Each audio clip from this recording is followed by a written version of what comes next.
부동산 가격이 급등하는 일은 당분간 어려울 것이다라는 생각이 들어요. 전 세계적으로 2008년 금융위기 이후에 저금리가 한 20년 지속됐죠. 주가도 많이 올라갔고 부동산도 굉장히 많이 올랐습니다. 거기에다가 우리 같은 경우에 PF 대출 문제 같은 것들, 부동산 좋을 때 좀 무차별하게 PF 대출했던 것들이 좀 문제가 생기기 시작하는 것이고요. 몇 년 전에 겪었던 아주 부동산 가격이 급등하는 기간들, 그게 당분간 우리가 보기는 쉽지 않을 것이다. 네, 안녕하십니까. 저는 박상인입니다. 현재 서울대학교 행정대학원에서 교수로 재직하고 있고요. 원래 전공은 경제학입니다. 경제학 PhD이고, 그리고 미국에서 학위 받고 미국에서 경제학과에서 교수 생활 한 7년 하다가 2003년에 서울대 행정대학원에 왔습니다. 먼저 부동산 이야기를 좀 해보려고 하는데요. 상반기에 바닥을 찍고 현재는 올라가고 있는 상황이다. 이렇게들 좀 분석을 하시는데 이런 상승세가 언제까지 갈 거라고 보시는지요? 근데 뭐 항상 약간 바닥 찍고 반등했다가 다시 조금 조정을 받고 있는 국면이죠. 그래서 내년에 부동산이 어느 정도 하강할지 반등할지 매우 좀 불확실해 보이고요.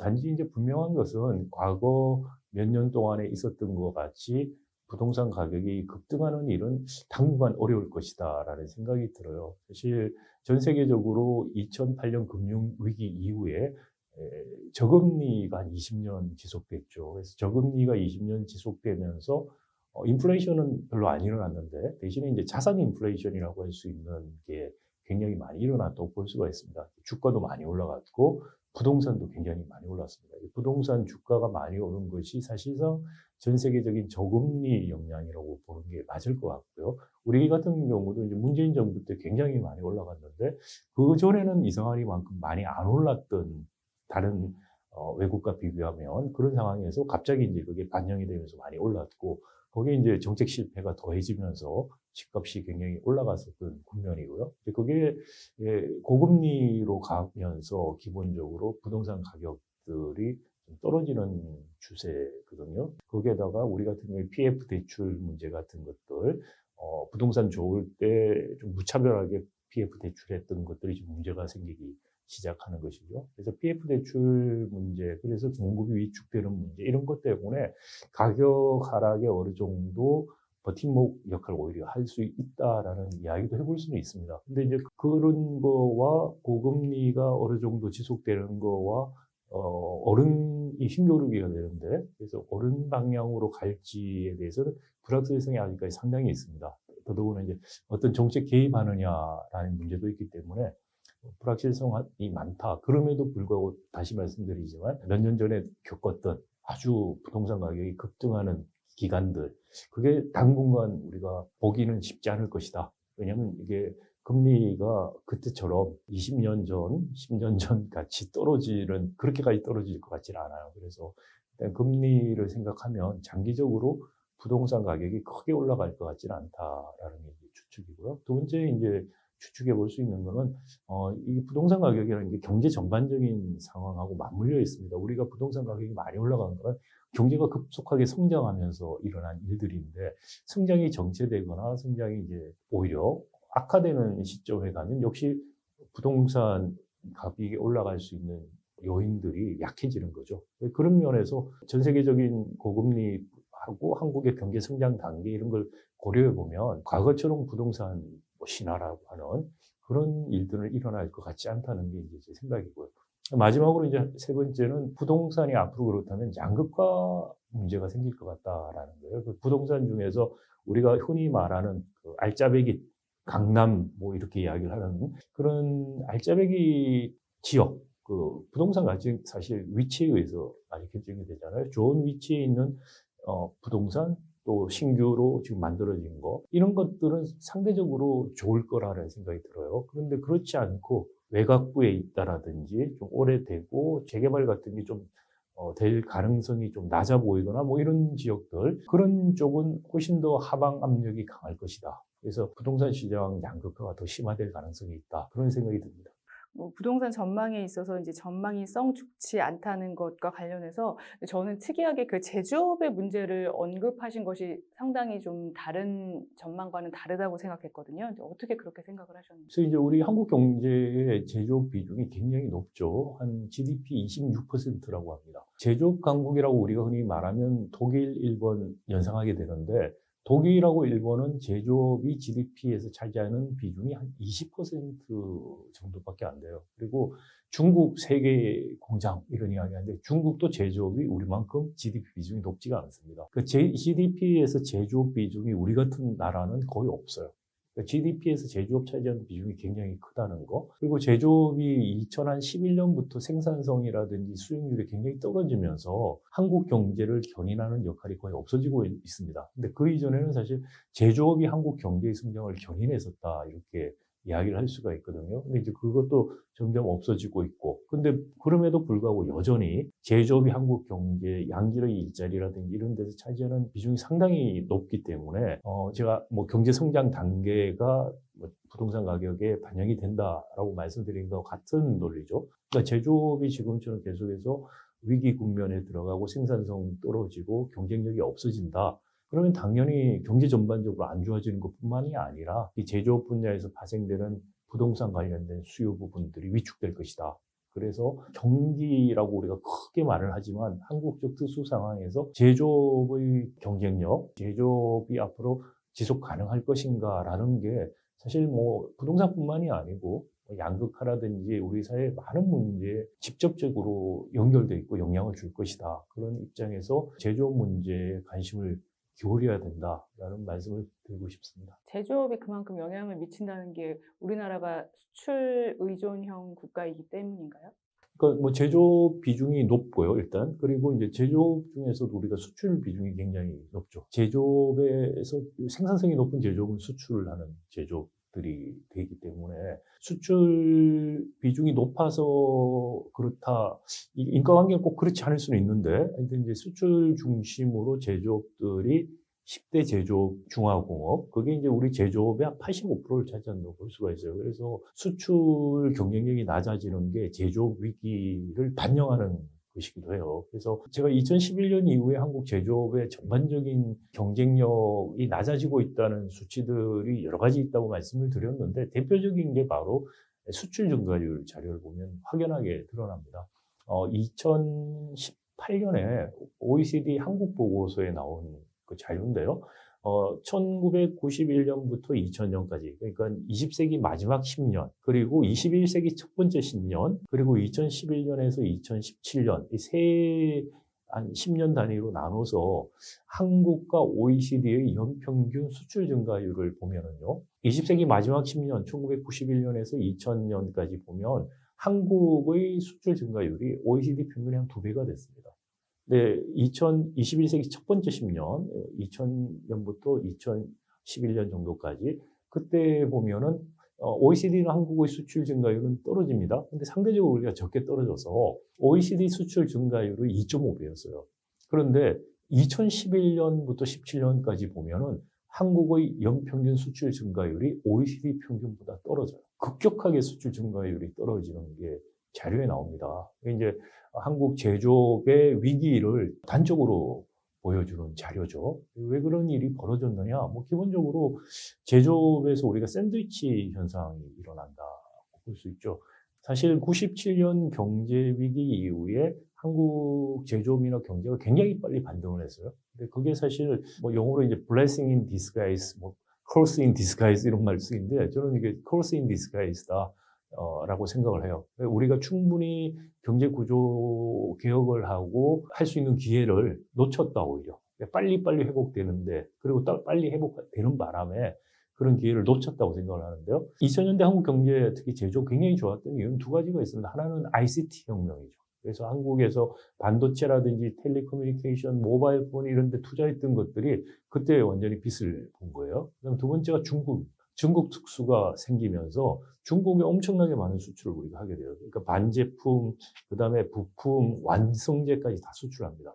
그런데 2011년부터 어떤 일이 벌어지냐면은 ICT 특수는 이제 거의 이제 거품이 꺼지고요. 그다음에 중국 특수도 없어지면서 오히려 중국이 로우엔드 마켓, 저가 제품에서 우리를 대체하기 시작해요.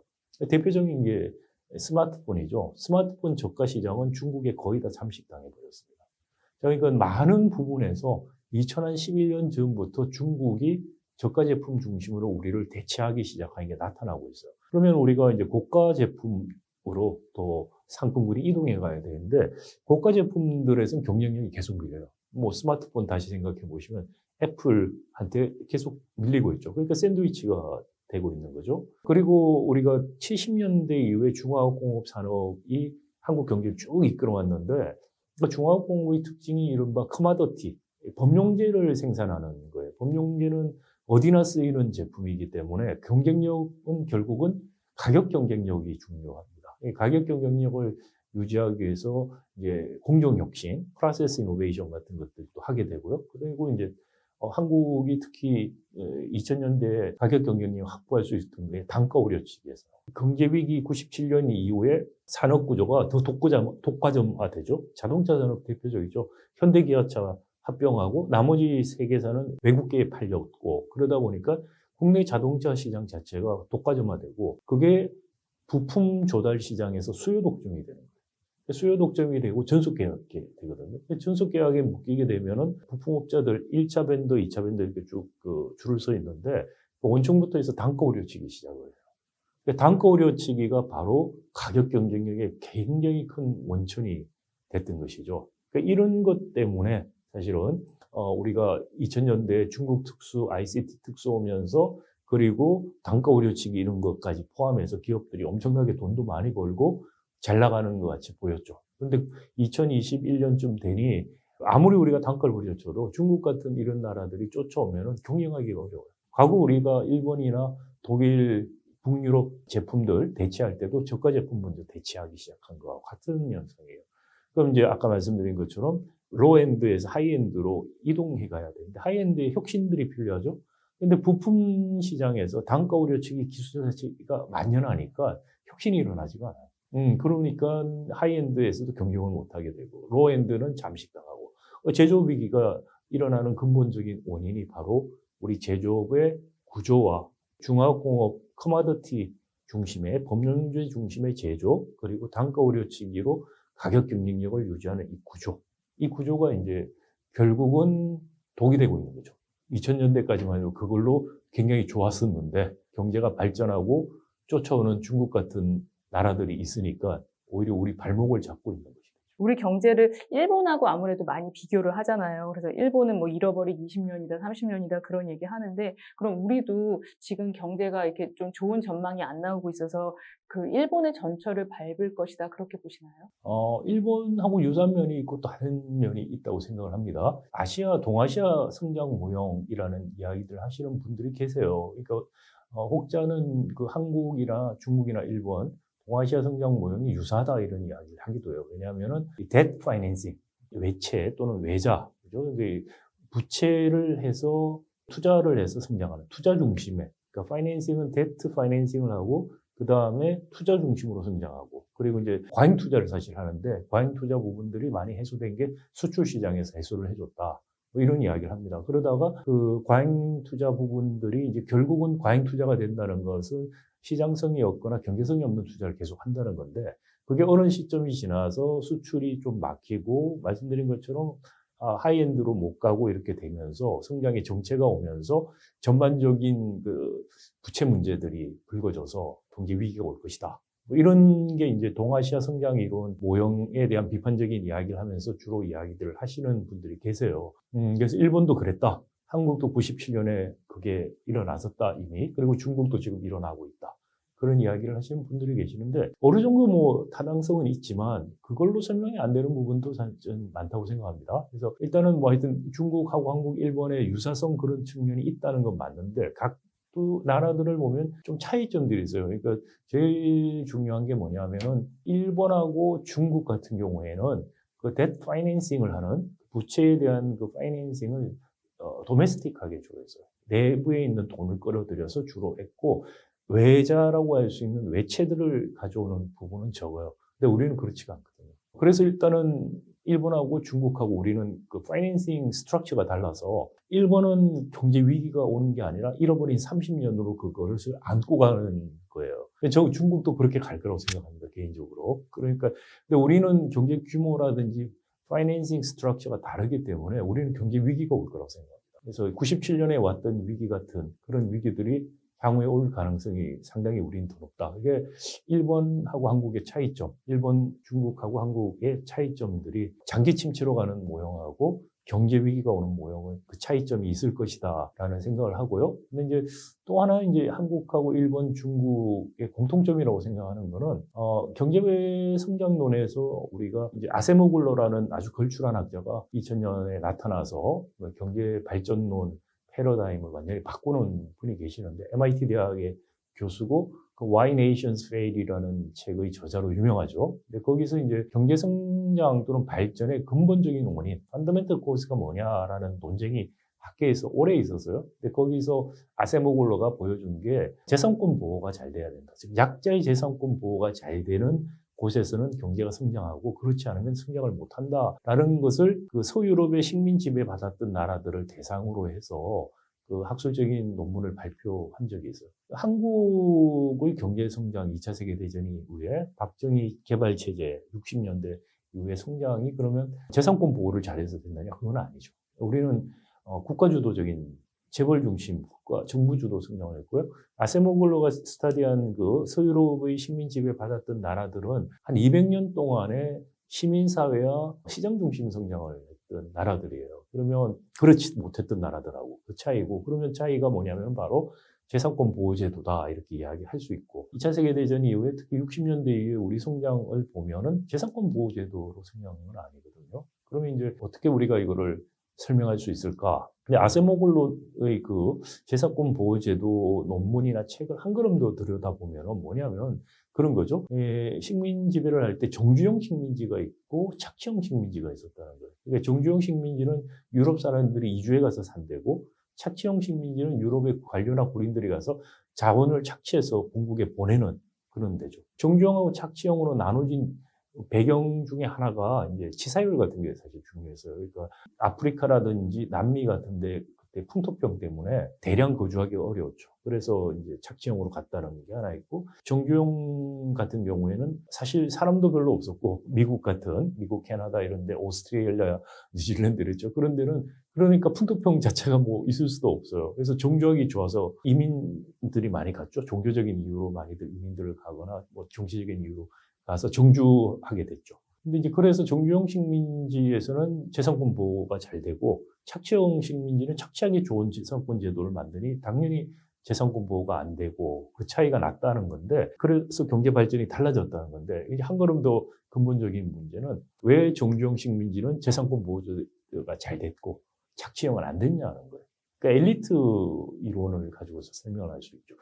정주영 식민지는 우리가 아주 좀 이상적으로 생각하는 시민사회, 민주주의 시민사회 이런 데요. 전체 이익을 크게 만드는 그런 데 합의가 이루어질 수 있었으니까 재산권 보호를 통해서 혁신도 일어나고 사회 전체가 좋아지는 그런 제도를 만들었다 볼 수 있고, 착취형 식민지는 엘리트 이익은 착취를 하는 거예요. 그러니까 당연히 재산권 보호가 안 되고 착취가 일어나서 혁신도 일어날 수 없고, 그렇게 됐다고 볼 수 있죠. 그러니까 엘리트, 이른바 사회 진정한 엘리트 이해가 뭐냐라고 생각을 해볼 수 있는 거죠. 사실 아세모글러의 논의를 한 단계 높이면, 그러니까 엘리트의 이해와 경제 발전이 같이 갈 때는 경제가 발전하고, 이 이해가 상충되기 시작하면 경제가 발전하지 못한다라고 생각을 해서 보면은 아세모글러가 말한 거, 한국의 경험들이 일관성 있게 설명이 되고, 그 이후에 일어나는 일본의 문제, 한국의 현 시점에서 왜 문제인가, 그다음에 중국의 문제, 이해가 가능하다는 거죠. 일본도 우리만큼 정부 주도는 아니었지만은 그 내셔널 챔피언을 키우는 식으로 경제 발전을 했죠.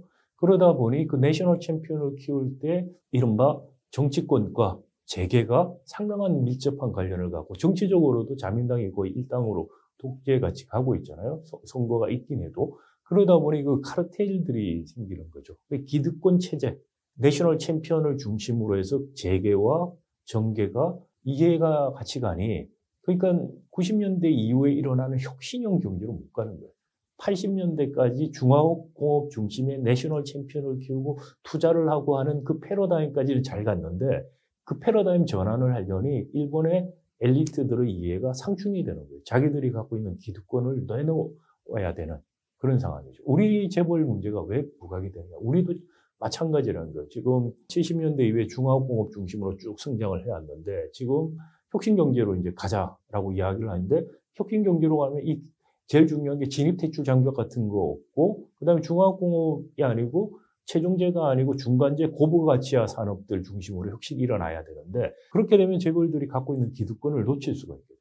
그리고 우리 관료들도 정경유착 지금 하면서 쭉 와서 기득권을 다 누리고 있죠. 정부 주도적인 거 말고 시장 중심으로 가면 기득권 내려놓게 돼요. 그러니까 그런 저항들이 굉장히 강해서 우리도 지금 바뀌지 않는다 생각을 하고 있고요. 그런 면에서 비슷합니다. 중국 공산당이라는 엘리트들이 이해관계가 과연 지금 혁신경제하고 같이 갈 수 있을까? 통제를 하려고 하는데 통제를 통해서 혁신이 일어날 수는 없어요. 그러니까 그래서 문제가 생긴다고 저는 보거든요. 그래서 그런 면에서 보면 뭐 동아시아 국가들에서 생기고 있는 지금 문제점들의 근본적인 원인들 성찰하는 데 같고 사실은 이 아이디어를 가지고서 역사를 쭉 보면은 많은 게 설명될 수 있다고 생각이 듭니다.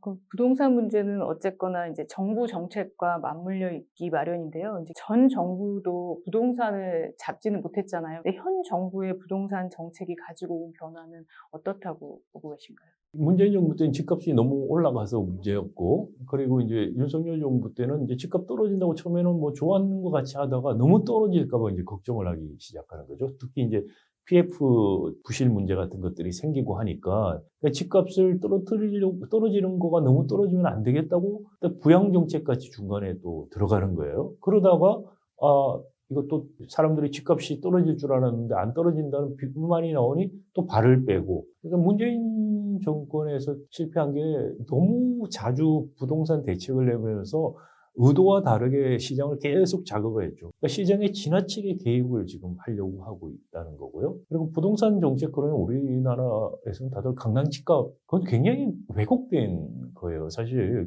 저는 뭐 기본적으로 부동산 정책에서 정부가 세 가지 정도 원칙을 가지고 접근을 하자. 개입을 자꾸 하지 말고 기본적으로 시장에 맡겨놔야 될 것들, 고가주택이나 이런 건 시장에 맡겨놔야 되는데 집값이 많이 뛰면서 거기서 부동산으로 엄청난 부를 축적하는 일들이 생기다 보니 사람들이 다 주식해서 떼돈 버는 것처럼 부동산에서 떼돈 벌고 이런 식으로 자꾸 생각을 하게 만드는 건데요. 사실 부동산에서 집값이 올라가는 게 어떤 혁신의 노력, 경영을 잘하고, 그러니까 어떻게 보면 메리트죠. 메리트 베이스드 된 리워드가 아니에요. 정말 그거는 불로소득이죠. 제가 이 말을 했더니 어떤 분이 부동산 잘 살려고 얼마나 공부하고 노력해서 하는데 그런 게 불로소득이라고 하다니 내가 얼마나 노력했는지 아니야 이런 말을 하시던데 불로소득이라는 말을 경제학적인 의미는 뭐냐면은 사회적인 도움이 안 되는 노동이라는 거예요. 예를 들어 아주 좀 극단적으로 주식 작전해서 돈 벌려고 해서 노력 엄청 해서 돈 벌었다. 노력 안 하고 불로소득이다라고 부르면 내가 얼마나 노력했는데라고 말을 할 수 있죠. 그런 의미가 아니라는 거예요. 불로소득이라는 것은 사회적으로 정합성을 가지거나 사회에 도움이 되는 노력이 아니다라는 의미가 불로라는 의미예요. 그러니까 우리가 시장 경제에 대해서 갖고 있는 오해 중에 하나가 뭐냐면은 시장 경제는 개인의 이기적 행위를 허용하고 이기적 행위에서 나오는 에너지 발산을 통해서 사회가 좋아진다. 뭐, 그래서 이윤 추구하고 기업이 개인들이 그런 이익을 추구하는 게 시장 경제에서 그런 거다, 원래. 그렇게들 생각을 하세요. 반은 맞고 반은 틀렸어요. 그러니까 시장 경제라는 게 수단을 제한하지 않고 수단과 방법을 가리지 않고 이기적 행위를 하도록 허용하는 게 절대로 아니에요. 그걸 오해해서 시장 경제라고 생각하시는 분들이 너무나 많은데 시장 경제는 그것이 아니고 미시경제학을 공부해 보시면은 기업이 이윤극대화, 이기적 행위를 하죠. 어떻게 한다고 가정을 하냐면은 수량이나 가격을 경쟁하거나 아니면 혁신 경쟁을 해서 한다. 그러니까 경영 혁신이나 또는 기술 혁신을 통해서 이윤을 획득하려고 한다고 가정을 하고 있어요. 왜 그런 가정을 하느냐? 그 외의 방식으로 이윤 극대화하는 것은 제도적으로 막았다는 가정을 하고 있는 거예요. 그러니까 메리트 베이스라는 거죠. 그러니까 이윤에 대한 사회적인 적합성 또는 정당성이라는 것은 그런 메리트를 통한 이윤을 획득했다는 거예요. 경영 혁신, 기술 혁신. 그렇지 않고 카르텔을 만들고 작전하고 투기하고 이렇게 돈 버는 게 땅 짓고 헤엄치기죠. 땅 짓고 헤엄치기로 돈을 버는 건데 그런 방식으로까지 돈을 벌어라고 허용하는 게 아니라는 거예요. 시장 경제에서 그런 식으로 해서 개인의 이익 추구가 경제 전반, 사회 전반으로 좋아진다는 이론은 없어요. 그걸 철저히 막자는 거예요. 그래서 철저히 막고 기업 같은 게 카르텔 만들거나 시장 지배적 지위를 남용하거나 불공정 거래 행위하는 거 막는 거 공정거래법이에요. 노동자들을 쉽게 착취해서 돈 버는 거, 땅 짓고 헤엄치기로 돈 버는 거죠. 그거 막으려고 노동상법이 있는 거예요. 노동상법이 공산주의가 아니고요. 공산주의에는 노동상법이라는 게 없어요. 노동자가 주인이라고 생각하기 때문에 없어요. 그 정말 자본주의법인 거예요. 시장 경제. 그래서 이것들이 뭐냐면 기본적으로 손쉬운 착취라든지 이런 걸 통해서 기업이 돈 벌 게 아니라 경영력인 기술혁신, 어려운 길로만 정말 돈 벌면 너 그거 해서 밖에 못 벌어. 라고 해야지 그쪽으로 모든 에너지를 쏟는다. 개인 차원에서도 마찬가지. 인적 자본을 축적하거나 혁신을 통해서 돈을 버는 것만이 돈을 벌는 길이 돼야지 생산적인 활동으로 에너지를 쓰게 돼요. 그렇지 않고 코인하고 주식하고 부동산에서 세금도 거의 안 내고 돈을 벌 수 있게 해준다. 우리가 지금 그렇죠. 근로소득에 대해서 세금 많이 내게 하고 주식이나 코인이나 부동산 세금, 세율로 따지면 엄청나게 낮아요. 그러니까 같은 시간을 내가 돈을 벌겠다는 이기적 개인이 볼 때 어디에 투자하느냐. 회사 가서 코인하고 주식하는 게 회사 가서 열심히 일해서 인적 자본 잡고 자기 승진하는 것보다 낫다고 판단하게 지금 만들어주고 있는 거예요. 우리 제도가. 그렇죠. 그러니까 이건 잘못된 거예요. 이건 시장 경제가 아니고 이건 개판이에요. 한마디로 제가 보기에는. 이건 이런 걸 자본주의라고 생각을 하시는 분들이 정치하시는 분들 중에 굉장히 많고 시장 경제로 착각하시는 분이 많은데 이거는 족보에 없는 개판 경제예요. 그러니까 정말 진정한 시장 경제 자본주의라고 하는 것은 메리트를 통해서만 자기 이익심을 실현하도록 유인하는 법 제도를 가지는 것이에요.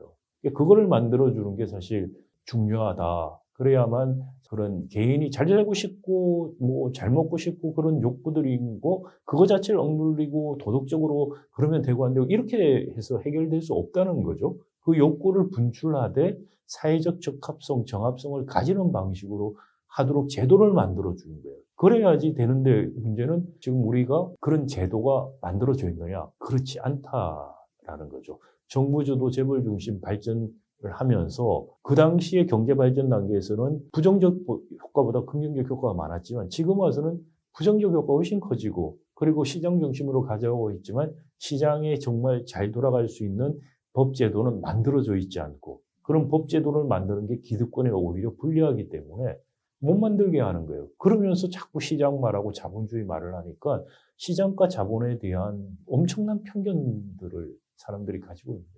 기득권이 계속 정치권이나 어쨌거나 경제 그 윗선에 자리 잡고 있으니까 바뀔 그게 요원하네요. 바뀌기가 어렵죠. 네, 그 많은 나라들이 그런 경우를 역사를 보시면 항상 역사에서 처음에 이제 흥할 때 보면은 사회 엘리트의 이해와 그 발전이 같이 가는 경우죠. 그러다 발전되고 나면 기득권이 되고 기득권을 지키기 위해서 새로운 도전 같은 것들 막아버리고 그러다 보면 어느 순간에 다른 외세에서 침략을 당해서 망하기도 하고 그런 역사들이 과거에도 반복됐고요.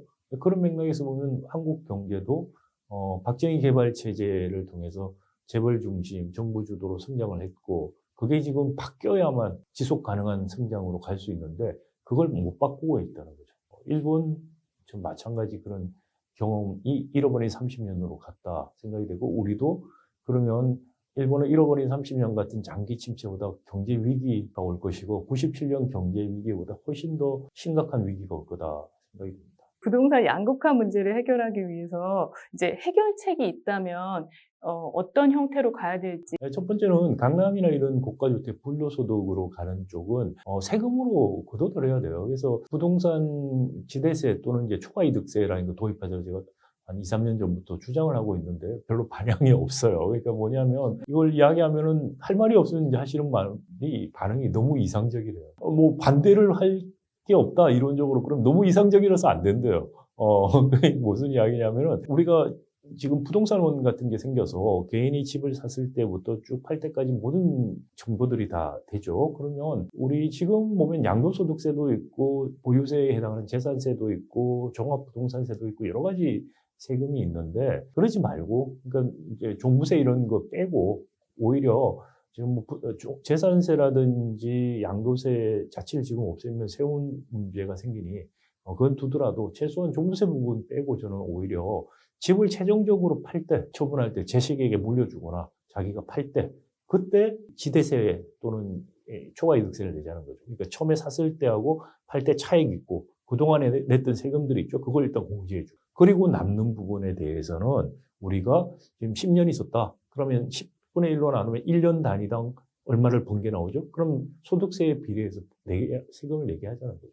그러면 기본적으로 부동산 하루아침에 투기를 잘해서 부자가 되고 이런 일들이 일어날 수가 없죠. 그러게 되면 이제 투기적인 수요가 줄어들게 될 것이고 부동산 시장이 작동할 수 있다고 저는 생각해요. 그럼 정부가 뭐 이것저것 강남 집값 쫓는다, 부양한다고 해서 이런저런 정책들 할 필요도 없다고 저는 생각이 들고요. 그다음에 이제 중산층들에 해당하는 지역이나 소득 수준에 대해서는 자가를 할 수 있도록 미국에서 하는 모기지 제도 같은 걸 우리가 도입할 필요가 있다고 생각이 됩니다. 그래서 중산층에서는 금융 지원 정책을 통해서 자기 집 마련할 수 있게 해주는 거.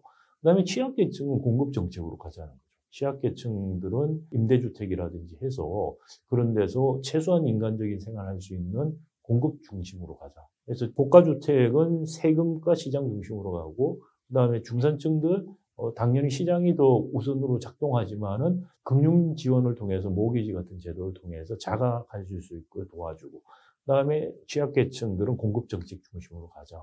그렇게 간다면 사실 부동산 시장이 정상화될 거라고 저는 생각합니다. 그러니까 1가구 2주택을 할 이유가 없어지겠네요. 1가구 2주택 이유가 없죠. 그 해서 뭐 돈 벌어 또 세금 내는 거니까요. 그러니까 1가구 2주택 같으면 예를 들어서 두 번째 집 한다? 그러면 이제 1가구 1주택 같으면 이렇게 이야기하면 지금 집을 큰 거 평수로 옮겨가고 하는 거 세금 초과이득세 내고는 못 하는 거 아니냐? 그럼 뭐냐면은 그걸 유예해 주면 돼요. 납부 유예를. 그래서 최종적으로 이때 번 거 플러스해서 최종적으로 자기가 죽거나 집을 최종적으로 처분하고 할 때 뭐 실버타운 가겠다고 처분할 수도 있잖아요. 그러면 그때 세금을 받자는 거예요. 그다음에 1가구 2주택 있을 때 2주택은 팔면은 당연히 초과이득세를 그때그때 받아버려야죠. 그건 뭐 사실 실거주 목조가 아니고 또는 뭐 2주택이 어떤 경우에는 뭐 부부가 떨어져 살거나 또는 뭐 시골에 별장처럼 집 갖고 있는 분들 자기는 정말 그러고 싶은데 세금 때문에 그런 이야기 하실 필요도 없어져. 오히려 그러면 사실 뭐 1가구 2주택을 투기 목적으로 갖는 게 아니고 투기 목적이 아닌 사람은 사실 세금 문제 크게 신경 안 써도 되면은 시골에 또는 이런 데 자기 세컨하우스 같이 가지고 하는 것도 가능해져요. 그러니까 어떻게 보면은 정말 이 부동산에서 오는 서비스에 대한 가치로 집값이 정해지게 되는 거죠. 지금같이 자산 증식이라는 투기적인 목적들 거품 빼버리는 거죠. 그래야지 시장이 정부가 정말 이걸 가지고서 정말 중요한 국가지 대사는 다 내팽개치고 이걸로 그냥 정권이 바뀌니만이 이런 소모적인 그런 정치들 이런 것도 없어질 수 있지 않을까 싶습니다. 부동산 가격이 안정화될 때 오히려 시행하기가 쉬워져요. 그러면 또 예를 들어서 이제 지대세 또는 초과이득세가 되면은 사실은 젊은 세대들이 이득을 봐요. 더. 그래서 종부세를 낸다고 생각해 보시면은 집값을 얼마를 주고 샀는가에 상관없이 집값대로 내는 거죠. 근데 집값을 아주 낮을 때 샀던 분이나 높을 때 산 사람이나 같은 세금을 내요. 부동산 초과이득세는 이득을 많이 본 사람이 더 내는 거예요, 결국은. 그러면 세대적으로 따져도 오래된 세대, 저같이 오래된 세대 그 이상에 있었던 분들은 사실 굉장한 부를 축적한 거예요, 그걸로. 그래서 그만큼 세금을 더 내게 하는 거예요. 그러니까 내가 의도하지 않았지만 세월이 흐름에 따라서 이제 뭐 물가도 반영되고 그래서 올라간 거에 대해서는 이제 세금을 내야 그렇죠. 된다. 그리고 이제 한 3% 정도 이자율로 해서 자산으로서 안정적인 자산 수익에 대한 건 인정을 해서 공제를 해줘도 되죠. 네, 부동산 경기가 이제 지금 뭐 다시 이제 호전됐다가 조금 다시 또 떨어지고 이제 그러고 있는데 앞으로 더 떨어질 수도 있다고 또 보고 계시는 것 같아요. 일반인들은 이제 그런 신호를 어디서 좀 느껴볼 수가 있을까요? 근데 부동산 이제 제가 말씀드린 거 지금 장기적으로 봤을 때 우리 경제가 굉장히 지금 취약하고 경기 변동 수준이 아니고 큰 위기들이 올 수 있다고 말씀을 드렸는데 그 위기 징후를 느끼면 이제 연쇄 반응이 올 거예요. 그래서 이제 타이타닉호 요즘 많이 예를 드는데 타이타닉 영화 보면은 선장한테 선언한 사람이 이렇게 가다가 빙하하고 부딪힌다. 미리 여기서부터 돌려서 가자 했더니 선장이 보니까 자기 경험상 그럴 것 같지도 않고, 그다음 두 번째는 이게 여기서부터 돌면 돈이 많이 들어요. 우회를 하니까. 그리고 시간도 약속한 시간을 못 맞춰요. 자기가 책임질 수 있죠. 무시해버리죠.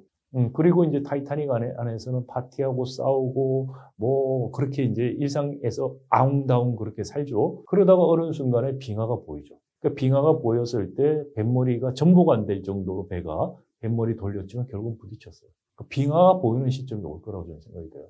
그 시점에 모든 게 무너질 거예요. 근데 그 전에 빙하가 보이지 않을 때까지 많은 사람들이 위기라고 생각을 못 할 거고, 그때까지 부동산이 지금 말한 범위에서 움직일 수 있는데, 부동산 외에 여러 가지 하여튼 사회 문제가 한꺼번에 빙하가 보이는 시점에서 터져 나오면은 그때는 우리 감당하기 어려울 거다. 그게 그리 멀지 않았다라고 보고 싶어요. 그래서 그건 이제 정확한 시점이 얼마인지는 저도 이제 모르죠. 그러니까 그렇지만 지금 봐서는 뭐 2030년 넘지는 않을 것 같다는 생각이 들어요. 지금부터 한 6년? 6년 안에 빙하가 보이지 않을까라는 생각이 듭니다. 또 실거주하는 분들은 그렇다고 내가 이제 내 집 마련의 꿈을 또 이제 안 꿀 수는 없으니까 1가구 1주택 하나 사겠다 하는 분들 언제쯤 한번 내가 노려보면 좋을까? 그래서 그 뭐 지금 주택값이 아주 빨리 올라갈 가능성은 많지도 않고요. 그렇다고 해서 더 내려갈 가능성은 있지만, 그렇다고 해서 제가 말씀드린 빙하가 보이기 전까지 그럴 가능성은 별로 없어 보이고, 그렇지만 뭐 그걸 기대하고 10년 동안 집 안 사고 한다는 것도 맞지는 않아요. 그래서 자기가 여러 가지 이제 경제적으로 매니저블 할 수 있는 수준에, 그다음에 위치라든지 여러 가지 면에서 내가 여기서 집값이 좀 떨어지더라도 자가를 가지고 생활하는 안정감에서 오는 게, 그게 더 중요하다 생각이 되면 저는 집을 사는 게 맞다고 생각이 됩니다.